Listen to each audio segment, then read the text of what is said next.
El despertador sonaba a las 4:30 de la mañana con la precisión de un ritual antiguo. Pedro lo apagaba antes de que pudiera molestar a Ana, que aún dormía a su lado. El piso de 2 dormitorios en el tercero olía a café recién hecho y pan recién horneado, aromas que se habían convertido en el perfume de su nueva vida. Mientras el hervidor silbaba en la pequeña cocina, miraba las fotos en la nevera en Rafa, sonriendo en el parque, Ana abrazándolo en su aniversario de boda, la selfie en el coche el primer día como conductor, imágenes de una felicidad que no necesitaba ser grande para ser verdadera. «Buenos días, cariño», apareció Ana en la cocina, ya vestida para el colegio. Le besó la mejilla, aún marcada por la almohada. «Soñé que encontrábamos otra vez a ese gato naranja. ¿Te acuerdas?» Pedro sonrió. El gato naranja era una leyenda entre ellos. Aparecía en sus sueños siempre que algo bueno estaba por llegar. Pedro sonrió. El gato naranja era una leyenda entre ellos.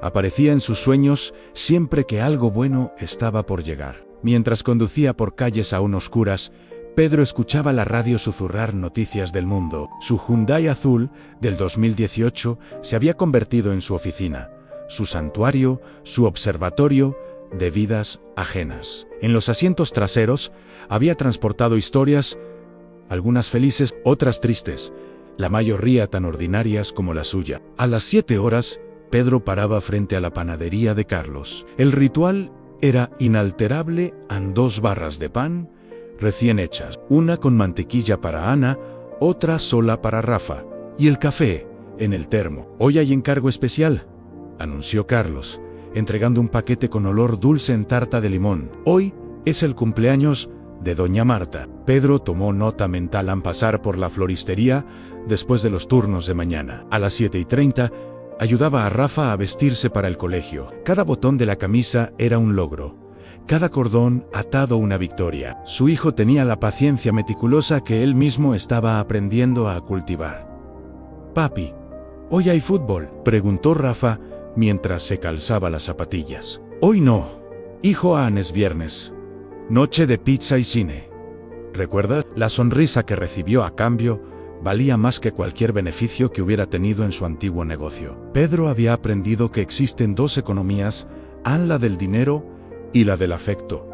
En la primera, había quebrado. En la segunda, se enriquecía día a día. Mientras esperaba a pasajeros en el tráfico matutino, calculaba mentalmente las cuentas del mes, el alquiler atrasado, la terapia de Rafa, las zapatillas que Ana necesitaba cambiar. Sus manos, antes acostumbradas a firmar cheques importantes, ahora contaban monedas para el aparcamiento. Pero había otras cuentas que no aparecían en el extracto bancario. La sonrisa de Rafa al verle llegar a casa en 100, el abrazo de Ana después de un día difícil en 200, la gratitud en los ojos de Doña Marta cuando la llevaba al médico de cabecera en 500. En esta economía alternativa, él era millonario. Cierta mañana, Pedro recogió a una pasajera diferente. Una mujer de unos 50 años, vestida con elegancia discreta, subió al coche llorando en silencio. «Al aeropuerto de Barajas, por favor», dijo con voz quebrada. En el atasco,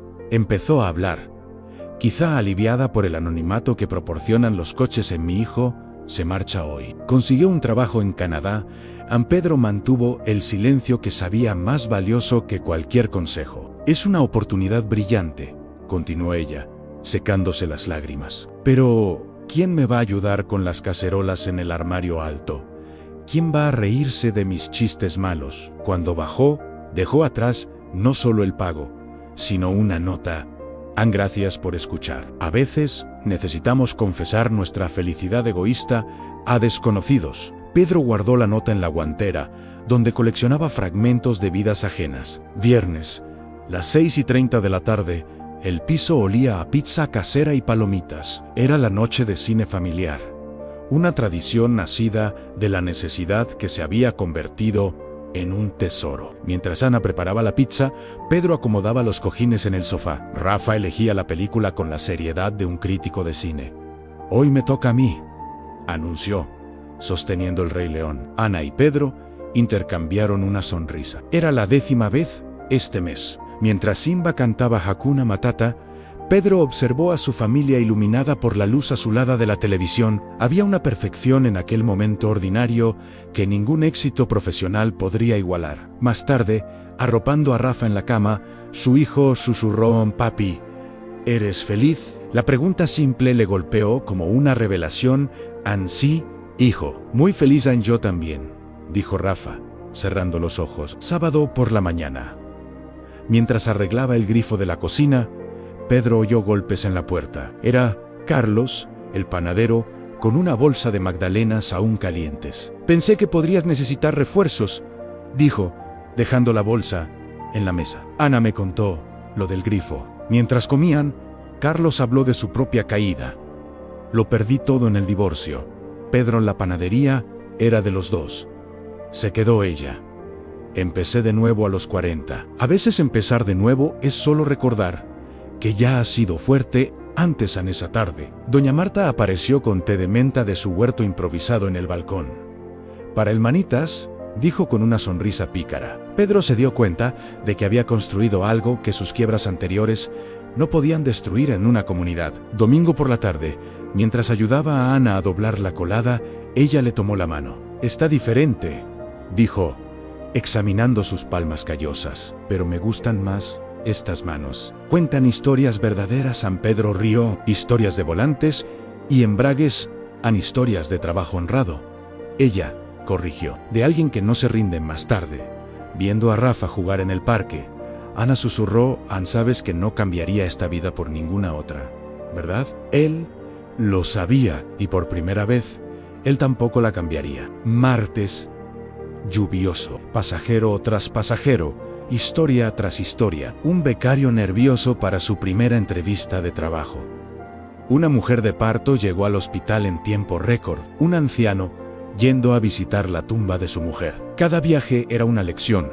Del becario en el valor para comenzar, de la embarazada en la confianza en desconocidos, del anciano en la fidelidad que sobrevive a la muerte. Pedro empezó a ver su trabajo no como un peldaño roto en su carrera, sino como una universidad itinerante de la condición humana. Jueves, las 2:23 de la tarde, sonó el móvil. Era el colegio de Rafa. «Señor Pedro, Rafa tiene fiebre. ¿Puede venir a recogerlo?». Canceló los viajes y fue. Encontró a su hijo pálido en la enfermería. «Papi, ¿has venido?», susurró Rafa, abrazándole. En casa, mientras Rafa dormía, Pedro se sentó junto a la cama, poniéndole un paño húmedo en la frente. Ana llegó temprano del colegio, trayendo sopa e historias que contar. Esa noche, los tres cenaron en la cama de Rafa, viendo dibujos animados. Era una ruptura de la rutina que se sentía como un privilegio, no como un inconveniente. Viernes. Otra vez. Había pasado un mes desde el comienzo de nuestra historia. Pedro aparcó frente a su edificio, pero no bajó inmediatamente. Miró hacia el piso 302, sus luces encendidas, las sombras de Ana y Rafa moviéndose tras las cortinas. Recordó su vida anterior en la oficina con vistas a la ciudad, las cenas caras, las reuniones importantes. Todo le pareció tan lejano y vacío, comparado con la riqueza que ahora habitaba aquel piso sencillo. Subió las escaleras, el ascensor estaba estropeado otra vez y, al abrir la puerta, fue recibido por el olor a pizza casera y los abrazos de su familia. «Papi, adivina». Rafa le tiró de la mano. «El gato naranja». Apareció en el balcón de Doña Marta. Ana sonrió. Con los ojos brillantes: «Ana, es verdad. Dijo que podemos ir a verlo mañana», mientras se sentaban para otra noche de cine. Pedro se dio cuenta de que había descubierto el secreto que tantos buscan en la felicidad. No está en la grandiosidad de la vida, sino en la profundidad con que vivimos lo ordinario. El éxito no era un destino, sino la calidad del viaje. Y esa noche, con su familia apretada en el sofá pequeño, el sonido de la lluvia golpeando contra el cristal de la ventana, y el gato naranja esperando a ser conocido, Pedro supo que había encontrado todo lo que necesitaba. Un año después, el Hyundai azul aún circulaba por las calles, pero ahora transportaba a un hombre diferente. Pedro había empezado un podcast grabado en su coche, Historias del asiento delantero, donde compartía las lecciones aprendidas de sus pasajeros. Rafa tenía ahora un gato naranja llamado Simban Ana, había sido ascendida a coordinadora de ciclo, y doña Marta se había convertido en la abuela honoraria de todos en el edificio. La vida seguía siendo ordinaria, pero profundamente extraordinaria, porque Pedro había aprendido que la verdadera riqueza no está en lo que poseemos, sino en lo que no cambiaríamos por nada. Y en las noches de viernes, con pizza casera y películas repetidas, celebraban la belleza resistente de las cosas sencillas, las únicas que realmente importan al final del viaje. Muchas gracias por leer hasta aquí. Por favor, considera suscribirte a nuestro canal.